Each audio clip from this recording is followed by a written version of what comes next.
Hey guys, it's Brandon, aka B.Rich Beauty, aka your beauty best friend. Happy Monday, y'all! Beyonce has been robbed. Shock, gasp, yes, we're gonna talk about it.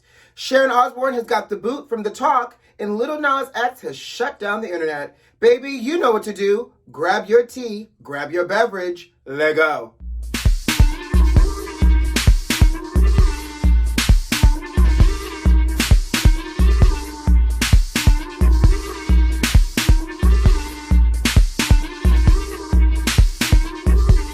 Happy Monday, y'all! Did you have a good weekend? I had a great weekend. And first, I just want to stop by saying I had a great weekend because of you all. Over the weekend, I believe in celebrating milestones. Over the weekend, I hit 800 subscribers. Thank you, beauty besties. So not only did I hit 800 subscribers, I'm just super, super grateful for each and every one of you all. Thank you for watching. Thank you for subscribing. Thank you for leaving comments. I try my best to read every single comment and to respond to every single comment. I sincerely thank you for 800. Now, with that being said, I got some work for y'all to do. Your beauty best friend has a goal of getting to 1,000 subscribers. And so my ask to you is, if you love the content, if you watch the content, share the content with your friend, brighten somebody's day that needs to smile, and or share a makeup tip with a good old friend. No shade, no tea, but I'm here for it all. And I appreciate you for your support. So thank you so very much. Love you, beauty besties. Now, let's talk. Let's jump right into our first topic for today. Baby, the streets have just got realer than normal. A USPS worker, a United States Postal Service worker, was caught and arrested for stealing a customer's credit card information, getting a fake ID made, and guess what? Using this customer's credit card information to get $8,000 worth of breast augmentation done. She got her breast lifted and got a boob job, child. So here's my question. Mama, I don't know what kind of titties you needed to get done that you had to steal a customer's credit card information in order to get it done. But sis, did you not think you was going to get caught? Like, you literally thought nobody was going to notice that there was an $8,000 credit card charge to their statement? And not only did you not think that they were going to notice that once they did notice that there was an $8,000 charge to their credit card, girl, you don't think they was going to call up that good old credit card company and say, this is a fraudulent charge? And once the credit card company did the investigation and realized that those people did not make that charge for those new titties, you don't think they were going to try to not get their money back from that doctor that gave you them titties?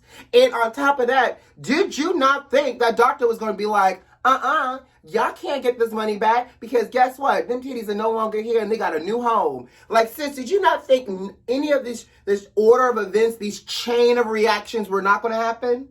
So with all of that being said, the U.S. inspector had to open up an investigation, y'all. And once they opened up the investigation, they found records that tied to her cell phone number that led them back to the actual worker herself. And when they found her, Miss Mama said, I admit it, I did it, I stole people's credit card information, I would steal their credit card information, and then I would give it to my accomplice, basically, by the name of Rizzo, and he would help me use them. Oh, so you dry snitching too. So not only did you get caught, sis, now you throwing Rizzo, your accomplice, under the bus. Oh, that's how you work. Okay. Now, here's my thing. And these are real questions, beauty besties. So what happens now that she gets arrested and she got caught? Do they repossess the titties?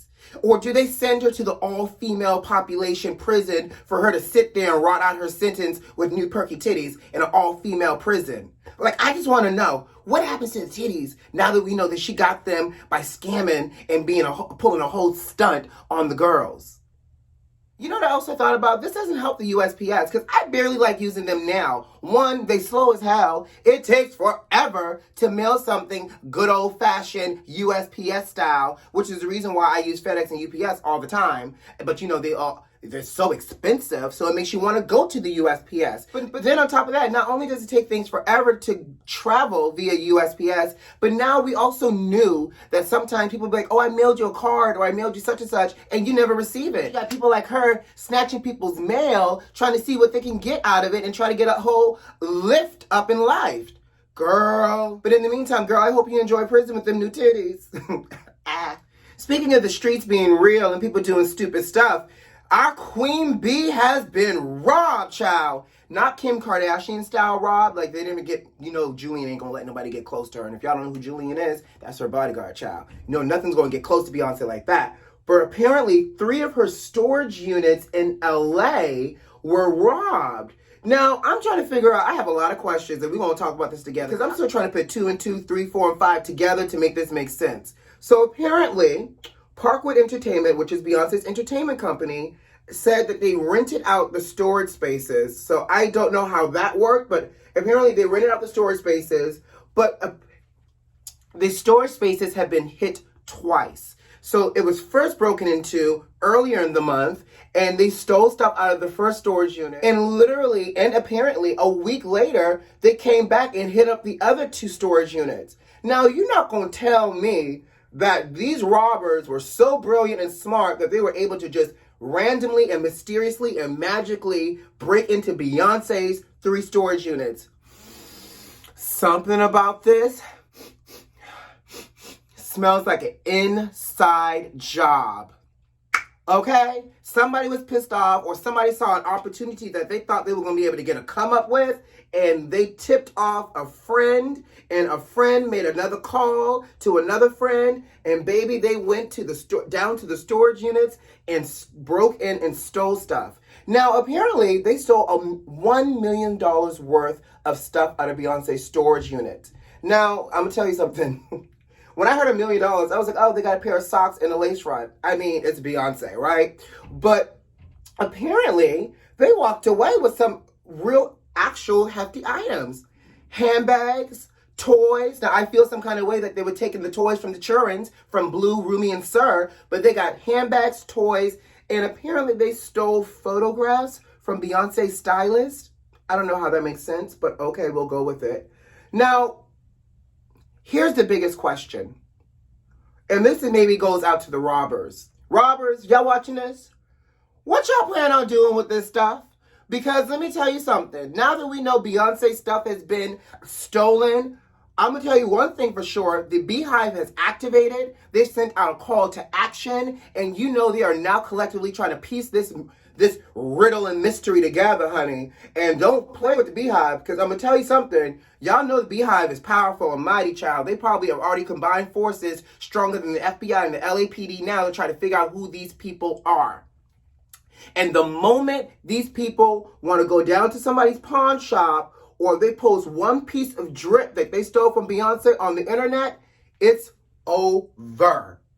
They're going to be caught. They're going to be found. So I don't know what y'all plan on doing now that y'all got toys from Blue, Rumi, and Sir. Y'all got a few Beyonce handbags and photos from Beyonce stylists. Maybe y'all going to make, a little bit of a shrine to Beyonce in your home. You're going to just stare at these things. Or you're going to wear these items casually around the house. Because the moment you go out in public, you're going to get caught. You can't do nothing with this merchandise because it is literally too hot. If you were smart, child, you would go ahead and just leave it in your will and pass it down through a few generations so to allow it to cool off some, and then let your kids pawn it off, or your grandchildren or your great-grands. I don't know.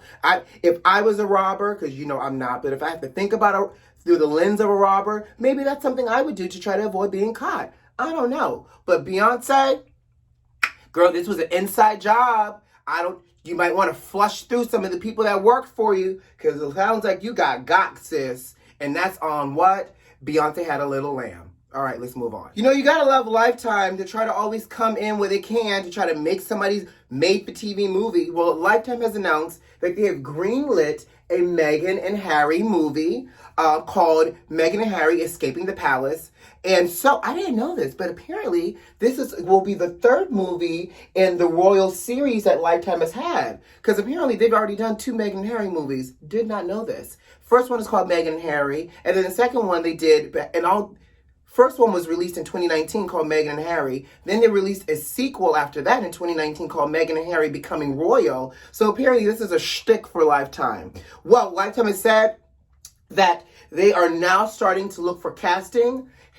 Why are y'all looking for casting? If the people were good enough to play Meghan in the first 2 movies, And why not use the same people that played Meghan and Harry in this third movie? This isn't The Crown. It's not like y'all covering decades of people where it's a visible change in their age and their appearance. Meghan and Harry look exactly the same that they did 2 years ago. Okay? So just hire the same people, start shooting this movie in spring like y'all said, and give us this movie by fall. So like I'm saying that in this movie, they're talking about, Meghan's isolation and how Harry felt desperate to get his family out because he was fearing that the same thing that happened to Diana would happen to, Meghan and Archie. So that is what they're basing the movie on.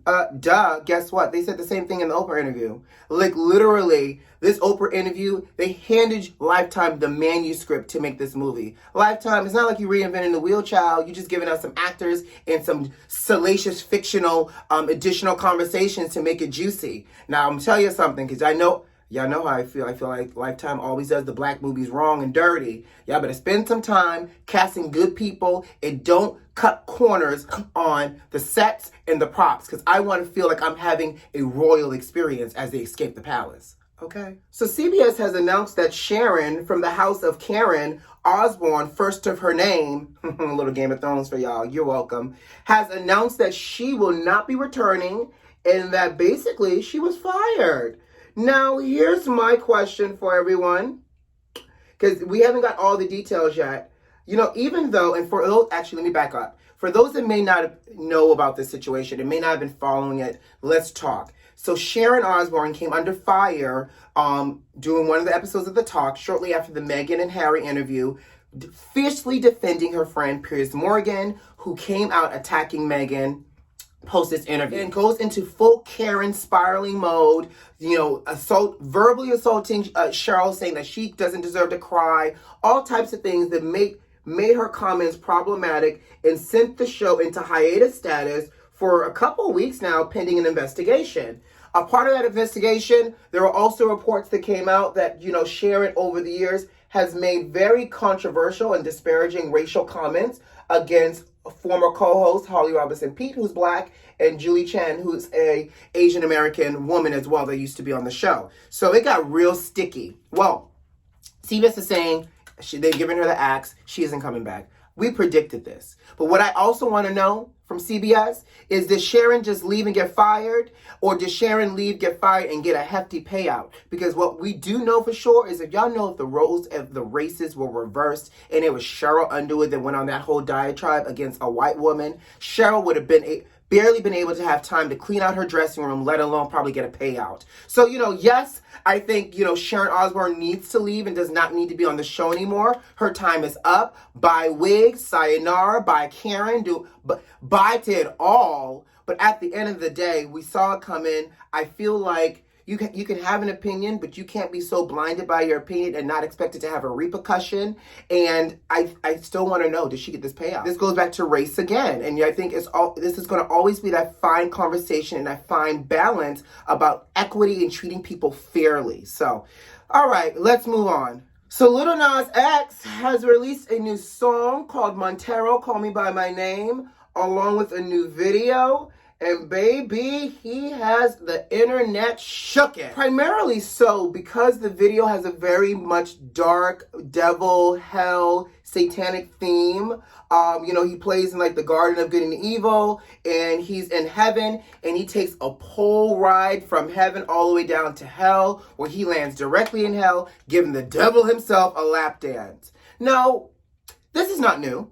There have been many artists over the years that have played with this heaven and hell concept, and I feel like Lil Nas X is getting more of the brunt of it all because of how he portrayed it. And I think it's worth having a little bit of a backstory here, because I don't listen to his music all the time, but I appreciate Lil Nas X living in his authentic truth, and he's a young gay rapper who came out as bisexual and gay, and I appreciate that he's now able to find his voice in an entertainment industry that only wants to speak through one lens, which is typically the heterosexual lens, negating everyone else. They may not fit into that box necessarily. So Lil Nas X addressed the situation in, a post saying that, growing up as a teenager and child, he was very much, he lacked self-confidence, a lot of hate towards himself because he was different. And he said, a lot of the things that you see in this video was a direct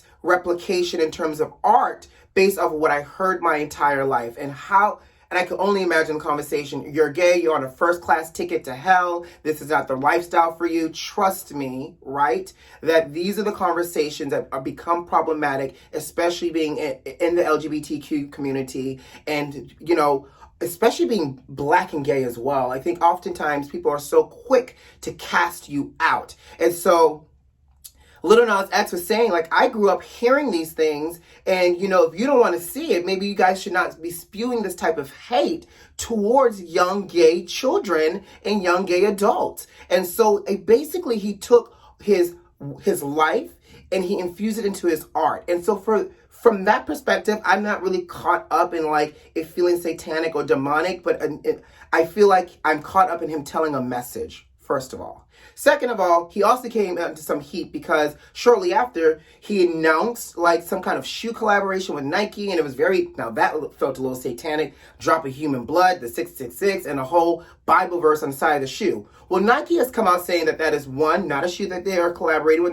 Lil Nas X on, that they have no collaboration with Lil Nas X, and they do not endorse the shoe, so basically the shoe's not even real. But I appreciate that Lil Nas X is doing what he's supposed to do as a creator. He's creating viral moments, he's causing conversations, and he's making people start to think about how we treat people. And so isn't that what art is supposed to do? Shouldn't art cause us to think? So I like the video. I think it's cute in a sense, on so many different levels. And so good for Lil Nas X. And on that note, guys, I got to go. You know what to do. Subscribe to the channel if you like this video if you like, and leave me a comment. Most importantly, check the notifications and make sure they're turned on. Who loves you? I do. I'll see you on Wednesday. Bye.